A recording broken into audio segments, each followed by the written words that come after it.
All right, so here we have Con Savva, born in 1938 at a village called Zoopygi in Cyprus, Right. with parents Euripides Tapouras and Theana, and you had 3 brothers and 4 sisters, so altogether 8 of you. Exactly. Now, Costa, what do you remember of your childhood years in Cyprus? Do you have any memories Yes. in Zoopygi? What Yes. kind of life did you have? Was it difficult? Was it challenging?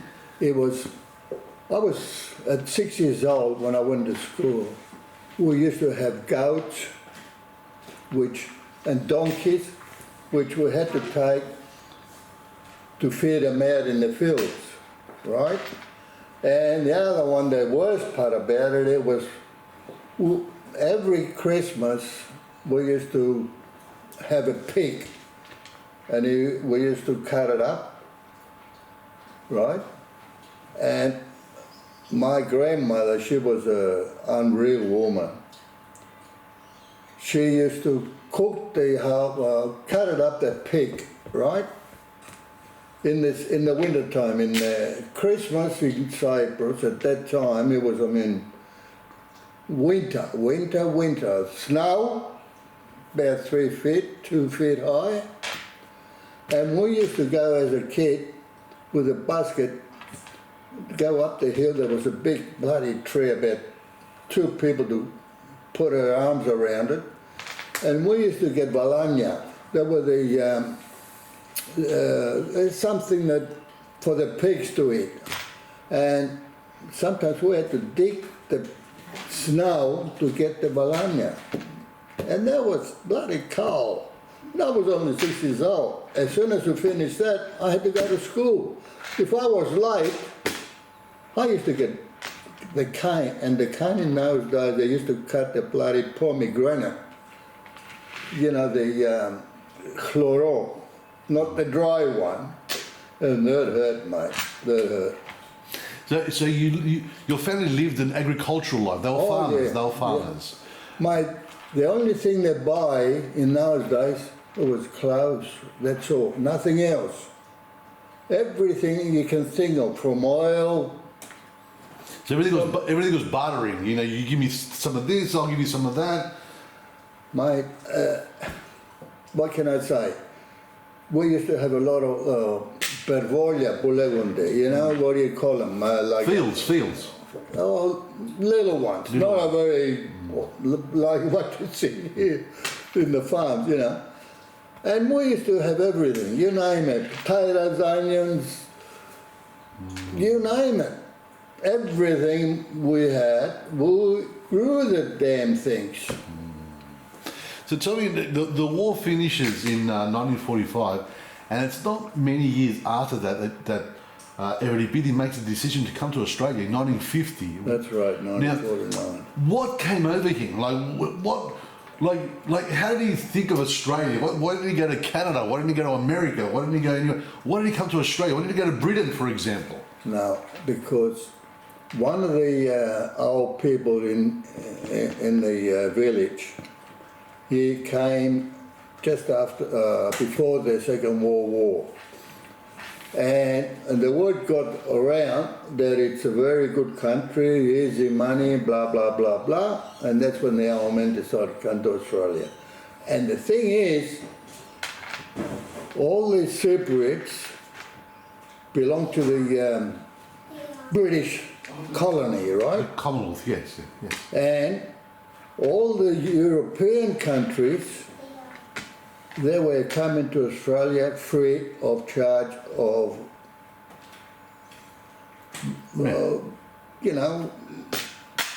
the passage. Yeah. Where we had to pay bloody 60 and 160 pounds to come to Australia. It wasn't free compared to the other European countries. Because the European countries, you come to the MED, the Assisted Passage Program, where you had to sort of get a free ticket and then you had to work it off little bit by little bit by little bit. I don't know how but you had to pay full fare. Exactly. So do you remember your dad leaving? Yeah. And he says to me, I'm going to leave you and you're going to be responsible for the family. 36 years old, 7 years old, you know. What can you say? Because I had to. In one way, one day, because I used to take the wheat and get it a levery, you know. Crushed into flour. Crush into flour. And there wasn't electric bloody grinders and all that. This, we got up with my sister, just 2 years older than me and her, 6 o'clock in the morning, bloody winter time, cold as anything. Put it on the donkey. She got on the donkey, I was walking. And we went it's about 5 miles from my village. We had to go and get the wheat, a levery, with a windmill running in water, you know, going around and around with water. And it was alesido sidari, you know. To make it to wheat. Yeah. And we, on the way back, we didn't finish going there at 6 o'clock. We got there about 8 o'clock. In the night time, we left about 5. I mean, in the winter time, it's bloody dark night, you know. By the time we came halfway, she started crying her eyes out, my sister. And I cried there. we both started crying. And they had us up in the village. And the men came down and they picked us up. Unbelievable. 1 year later, you and your older sister Victoria come to Australia. Was that inevitable? Was that part of the plan? Was that part of the plan? Like Dad comes first. Yeah, that's what he decided to do. For him to come first, and then to bring us over, me and my sister, work, so we can pay their first for the others. Yeah. So, do you remember the ship that you were on? Shift. The ship. Jenny. Wow. Bloody, 40, 50 people in one gamari, you know? Yeah, that's right. It's not like the one you got there. No, in the hull, yeah. The hull, that's it. The hull. And it was, I think... And they put me with the women. They put you in the women? Yes. You were lucky, that was lucky, wasn't it? No, lucky, you're kidding. Anyway, I mean, you used to go and have a shower. How can you have a shower? Like for instance, from here to the fence, it's just the pipes and the water just running on top of you, like in the jail. They were primitive ships. A lot of those were cargo ships, and they made it into cargo from during the war. During the war, that's right. Yes, yeah, that's right. That's what it was. Yeah. So, do you have any other memories of the ship? Well, did they feed you well, mate?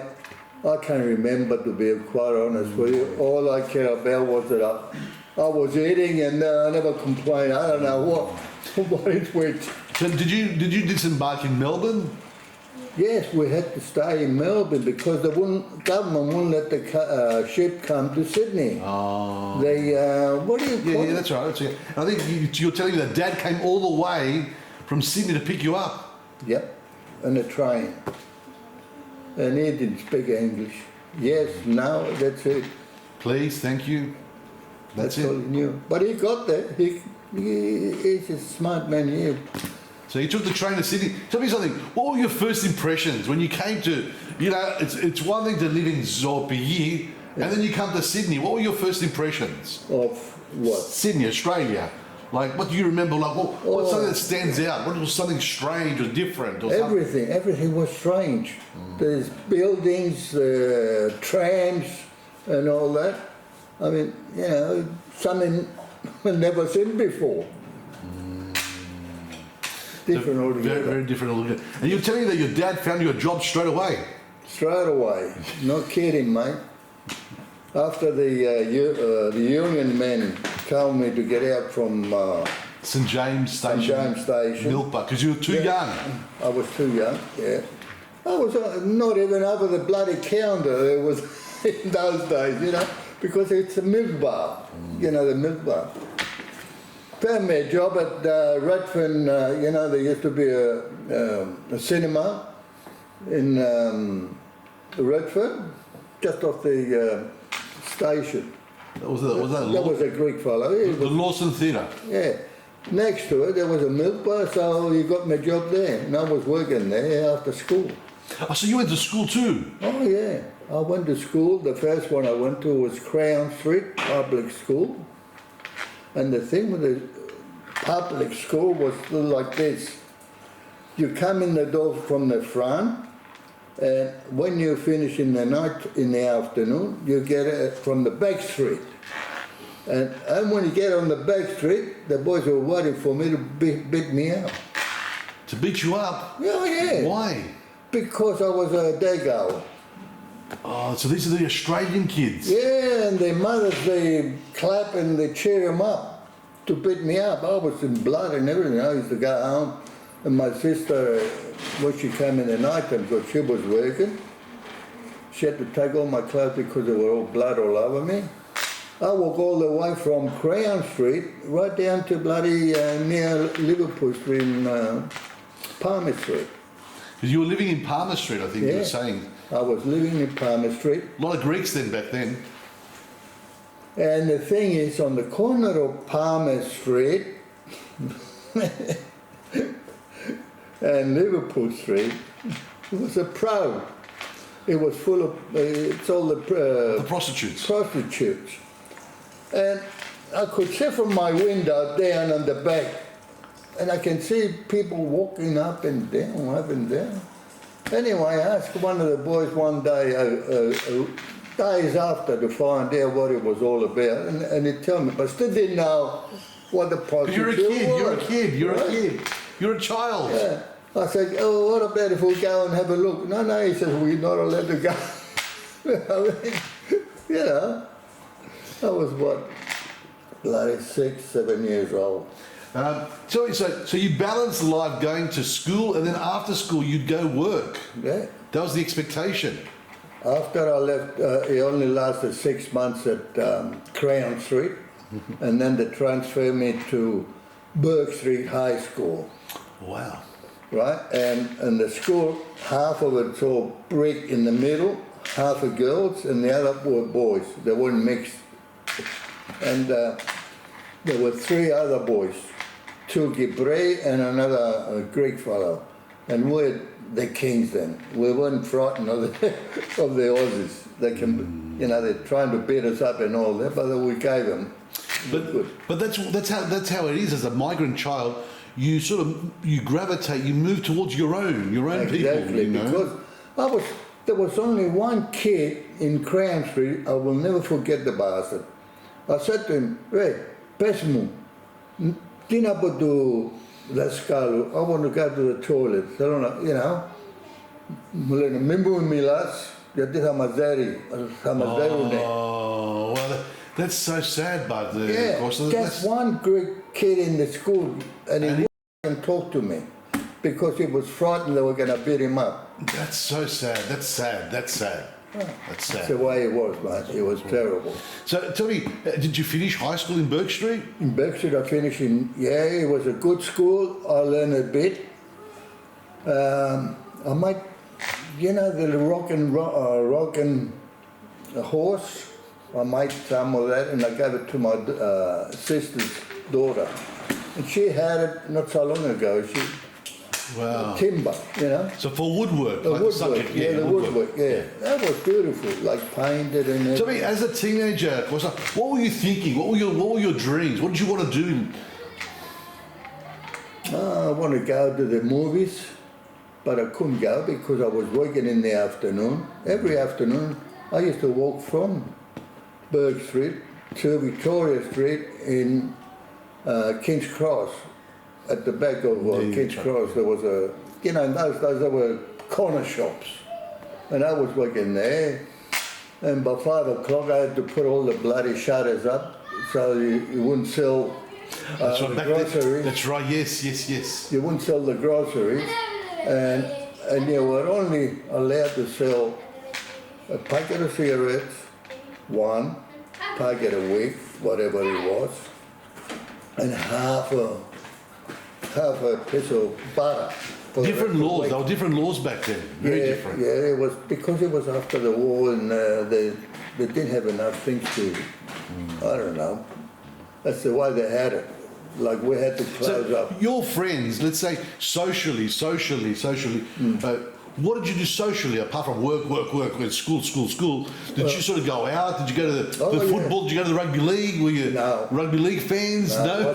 I wasn't a rugby league, no. I was a soccer. Right. Did you go watch soccer games? Yes, we used to go and watch soccer, but every Friday, the whole three of us, there was three of them and me, four, we used to go and play snooker. Okay. Right? And after snooker, we used to go dancing at Trocadero. You went to the Trocadero? Yeah. That's with a tie, mate. That's with a tie and a suit. No, it wasn't tie. No, the Trocadero? No. Are you sure? Yeah. I've seen photos with ties and suits. No. No, we used to go just with a shirt, because it was the rock and roll era. Oh, okay, got it. All right, yes. And that's the time we had out. Yeah. We had a good time. Girls, plenty Tell of me, girls. what about language? Was it hard to learn English? I mean, you came young and you're like a sponge to learn it, but was it hard to learn?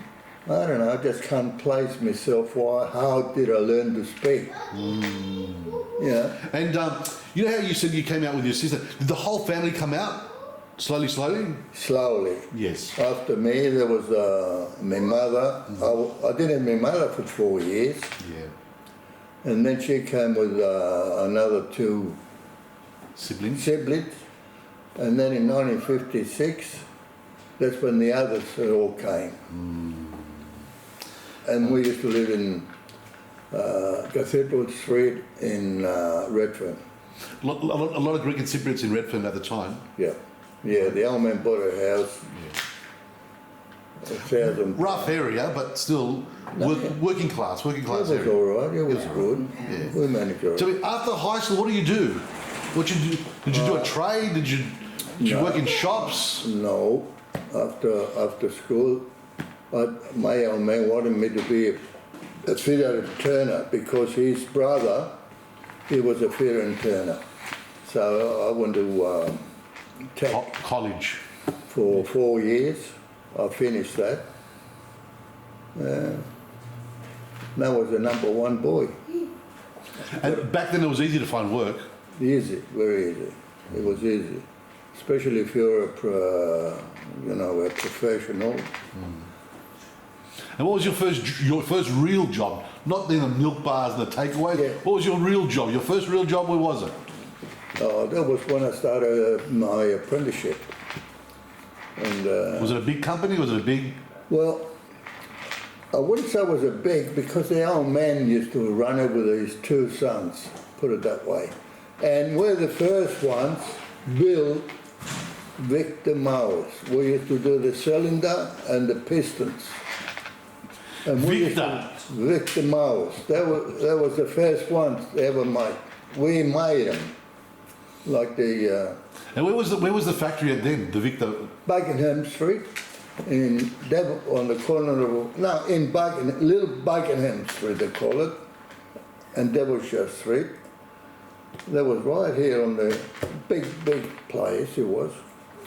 There's about 20 people working there, not many, but we used to work bloody 12 and 14 hours a day to keep up with the production.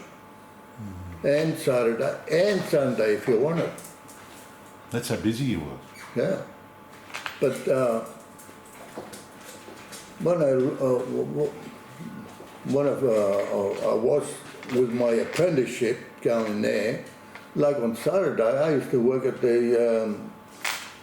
I had to work at the grocery shop, like the one at Victoria Street, King's Cross. So even though you were doing your apprenticeship, you still had to find a second job. On the side, yeah. And in those days, I was only getting, I'll never forget it, £2, 75 shillings. Nothing. Right? And I used to work every afternoon after school, and I bought a push bike to go, because I was too far to walk every day. I said to the old man, to go and buy me blah. No, he says, you don't need it. I said, look, I'll pay for the bloody thing. And he went to Marvin Star at Capital. And The fellow said, mate, yes, I give a, no problem. As long as you come and pay me every week, blah, blah, £1 or whatever he wanted me. And that's what I did. So you got a bike? Oh, a push bike, yeah. Push bike. I got a push bike and I was going to King's Cross.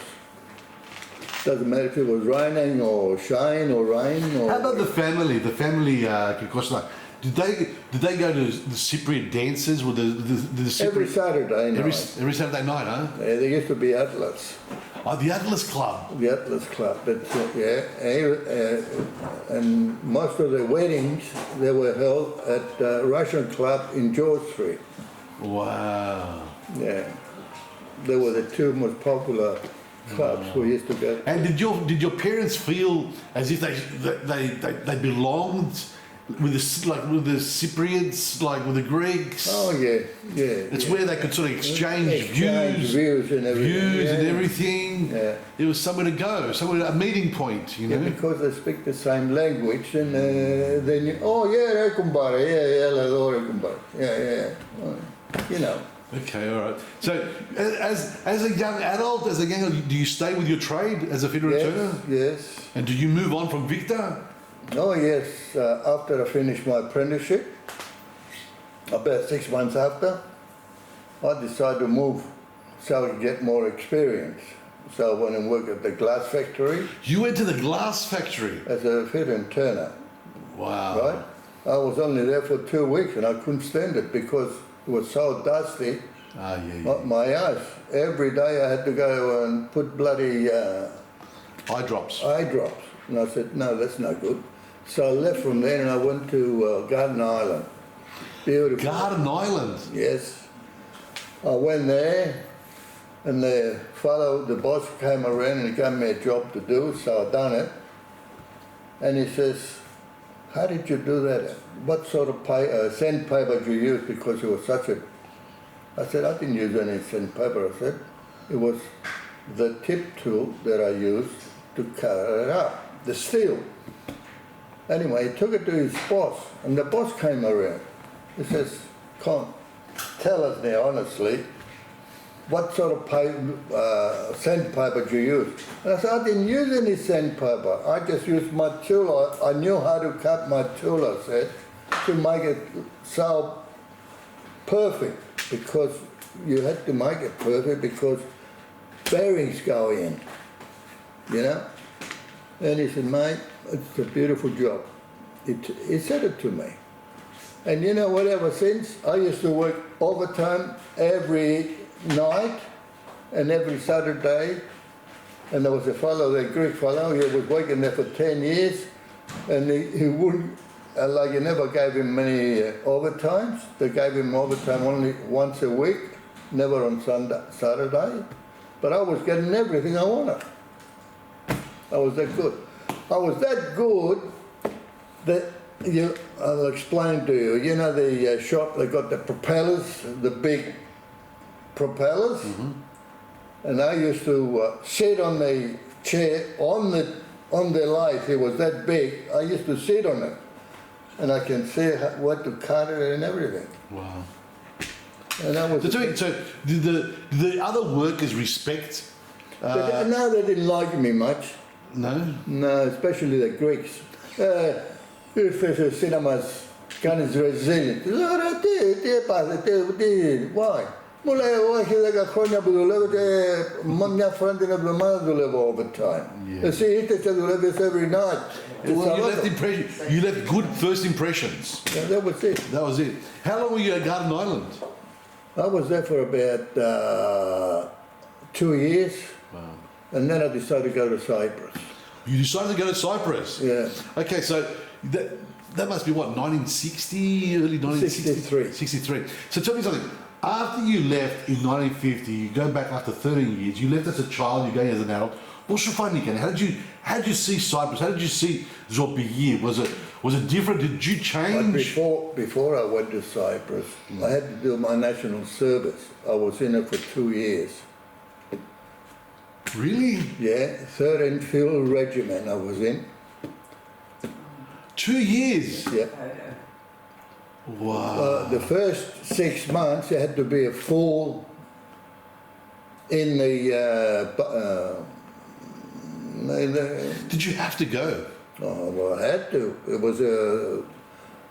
There was a law, It was the law at the time. yeah. And I was there for 2 years, and every fortnight or once a month we used to go up at bloody Maitland and Riverwood or Singleton, Singleton, that's where the bases are, yes. and we used to do the practice because I got a license to drive the big bloody Trucks. with the 25 pounders to tow, and I was good at it. So you think you did 2 years in the Australian Army? Yeah. And then I decided to go to Cyprus. See if I can get a job in the technical college over there. So I went and I went to the technical college, and they gave me this job to do. I said, okay. This tool, I said, it's no good for this material of steel. Cast iron, I said, it's got sand in it, and the tool will burn. It's no good. You have to have the tip, they call the tip tool. Τι μας έμαθες εσύ, πού τα μάθες όλα αυτά, εμείς έτσι μάθαμε, λέει, κάνουμε, του λέω εντάξει, του λέω, δείξε μου πώς μπορώ να κόψω αυτόν το σίδερο from the foundry, he brought it over, με αυτόν το material, the tool. Oh, he says, εμείς τα κάνουμε όπως θέλεις. Του λέω δείξε μου. Μόλις το βάλει πάνω, γυρίζει το live, βλέπεις το tool, είναι just a normal steel, just a bit of hard steel. It's not a tip tool που λέγεται. Το κάνει burn. Του λέω, πότε θα θέλεις να το τελειώσεις, όπως πάει το tool, του λέω, θα κάνεις μια ημέρα να το κάνεις μόνο. Μου λέει, του λέει, περίμενε. Αύριο του λέω να φέρω εγώ, γιατί πήρα όλα. You brought all your tools? All my tools, yeah, I took all my tools. Bloody big bag, and it was bloody heavy too. And that was on the ship on the way back. Anyway, I took the tip and I put it there and I said, give me the job you were making yesterday. So he came in, he gave me another one similar to that. I put it on and I said, you see this, right? I said, that's not fast enough to live. You have to build it up to speed. So I did, and I was cutting the cast down like butter. I said, see, this is the difference to live. See how it is? Μα εμείς δεν έχουμε έτσι πράγματα. Δεν μα του λέω. Get the πράγματα, get them. Δεν του λέω. Αυτά είναι τελευταία. The latest on the machine, you know. Δεν μαλώσαμε με το δάσκαλο, του λέω πάνω. So tell me, how did you see Cyprus, but like... Now? No. When you went in 63, had you changed? Because you'd lived in Australia for 13 years. Well, there wasn't change over in Cyprus. Okay. Right. They had everything. The only thing that changed, no it wasn't, it was in 1980. We went there, and the thing that changed in Limassol was the arm access, you know. No more carts, no more... No, there used to be the taxis in those days. Alawa. Yeah, the carts, what do you call them? Wagons. The wagons, yes. Yeah. So you left with wagons and you came back with cars? Yeah.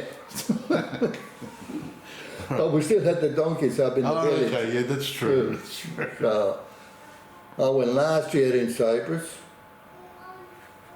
Not chickens, not goats, not donkeys. I said, what's wrong with you people? Hey, κυβέρνησης λέει, μας επλέρωσαν the pay and whatever damage, whatever it was, and they're not allowed to have anything. Wow. you go into the village and it's like a bloody Ghost town. ghost town. You don't even see a bloody dog running around. Tell me, how long did you stay in 1963? How long did you stay? I stayed for about 3 months. 3 months only? Yeah. Wow, that's not long.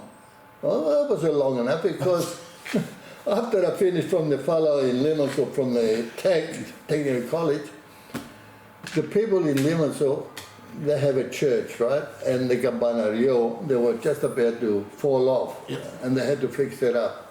So what they did, they went and bought a brand new Vauxhall in those days, the Tommy ones, not the VW, Vauxhall. And they took it for lottery. And they gave it to me and sell lottery tickets to collect so they can fix the church. And I was there, maybe at least 2 weeks. And I went all over Cyprus. It was the best thing I ever did. Oh, wow. For nothing.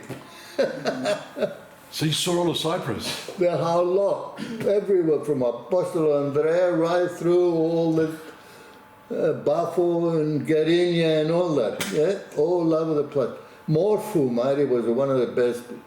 I wouldn't say it's a bit bigger than a village, Morphu. It was very nice. It was beautiful. It was all greenery because they had a lot of water there. Wow. So you saw all of Cyprus, eh? I saw the whole Cyprus. Monasteria, schools. But you know something, when you were there, did you feel like home? Not really. In 63, I'm talking about 1963. Yeah, not really. Did it feel like you came back home? No. No. Okay. No. No. Because I was, well, You left as a child. I was only, as I said, I was only a young fellow then, but no, it was different. But ever since, you know, I've been back there for about, what, 6 to 8 times. So you came back to Australia again, eh? Yeah. Wow. Yeah. And I went to Garden Island, they gave me the same job. Oh, so you started back in Garden Island? Yeah. Wow. And how long did you stay there? You must have stayed there for years. Well, we got married in 1965. Oh, you got married? Yeah, in 1965. And the girl that I married, she was a bridesmaid and I was the best man on my 2 sisters. They got married the same day. And one of my sisters, she picked that girl to be a bridesmaid. Anyway, when, when they're getting ready, the bride, to get ready to go to the church, well, the bridesmaid was there and I said, gee, what's wrong with you? I said, don't you ever go in the sun? You look like bloody dead. Pale. Pale. Yeah, I told her. And you know what? I never, I just tell her the way it is. The way it is. Saw it. That's it. Anyway, when I went to Cyprus in 63, right?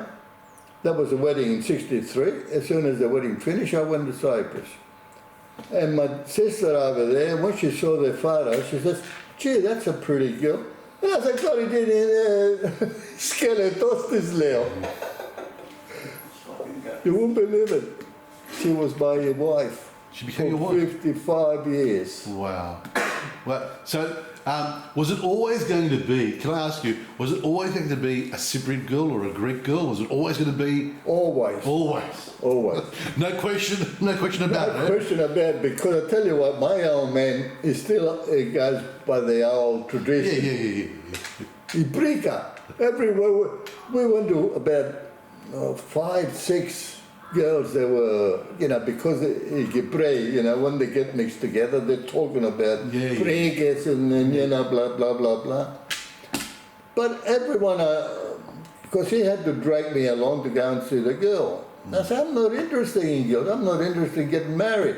No, να πάνε να δεις, να σου δώσουν τίποτε, καμιά μπρίκα, κανένα μαγαζίν, τίποτα. Του λέει, I don't wanna, anyway, I used to go. But I never liked any of them. Well, you found her at the bridal party, in the bridal party. Yeah. So, where did you get married at Ayia Triada or did you get married at Ayia Sofia? Where did you get married? Ayia Triada. Ayia Triada. Yeah, down in Burke Street. In Burke Street, yeah, that's right. Okay, and where did you live? In those days, Yes, like did you live with your parents or her parents first? I used to live with my parents. No, but when you got married, Yeah. did you go live with your parents or her No, parents? we bought a house. Oh, you bought a house? Yeah, we bought a house at William Street, down here. In Earlwood? Yeah, From back then? yeah. £5,500. So you have lived in Earlwood since 1965? 1965 till 1978. Wow. There were no Greeks in Earlwood back then? No, I think I was the second Greek. That's right. There were hardly any Greeks in Earlwood. I know.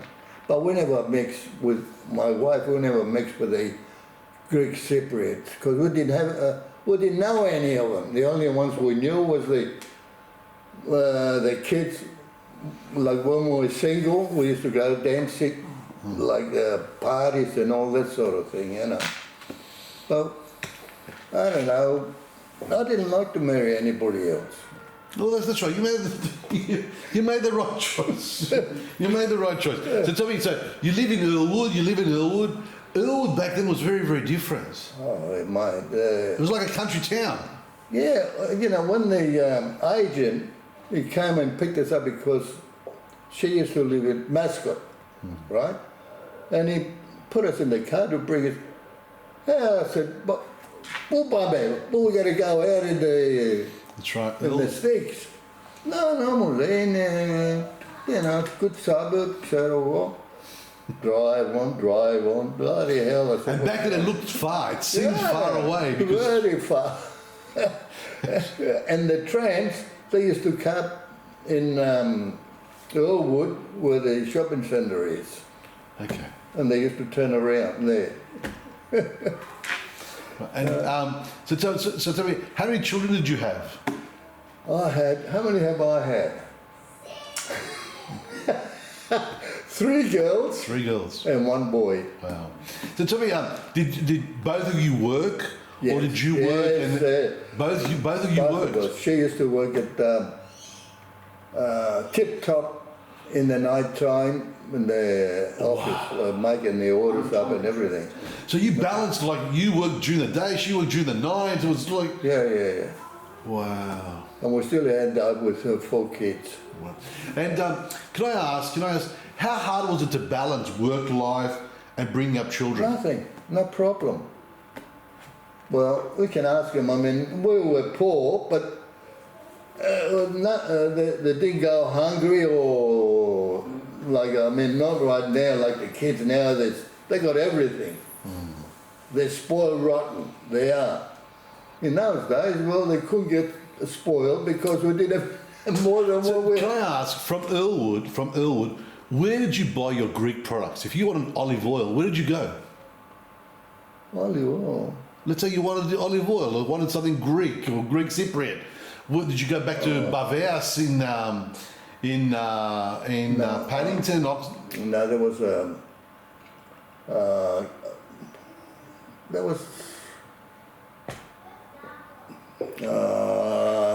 relo of my wife, and he had the shops at Newtown. Okay, all right.